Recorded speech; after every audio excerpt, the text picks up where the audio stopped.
War in Syria is now in its fifth year. According to the UN, the fighting has killed at least 200,000. Another 23 million have fled the conflict. Refugees have flooded into neighboring countries and counties, creating what is now the world's largest displaced population. CCTV's Natalie Carney looks back at the situation from Turkey. What started as a trickle has turned into a flood. UN records show more than 500,000 Syrians had fled the country by the end of 2012. By September of 2013, that number had passed the 2 million mark. By the start of 2015, the United Nations had estimated there were more than 3.5 million Syrian refugees, most of them spread across the region around Syria.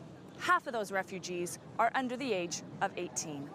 Turkey now hosts more than 1.6 million Syrian refugees, while Lebanon is home to more than 1 million.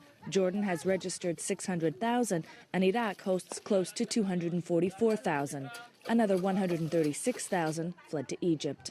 These 5 countries alone shelter around 97% of Syria's refugee population.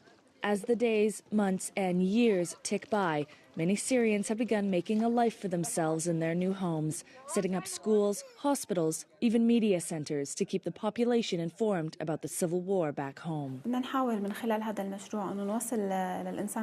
We're all trying to reach the Syrian people who have been living miserably. Through all the war, famine, refugees, we are sending the message that we are all one. Our history is one, our knowledge is one, our memory is one, our identity, even our future.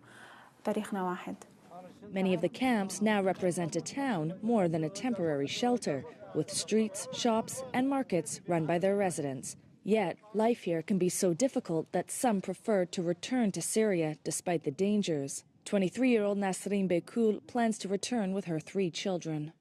There is no work, there is no money. Of course life is difficult in Turkey. I know the situation is very dangerous, but there's nowhere to go. Supporting millions of refugees has proven a challenge for the host countries, many with problems of their own.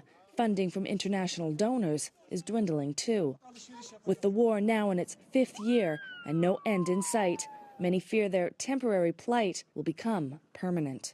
Natalie Carney for CCTV in Istanbul, Turkey.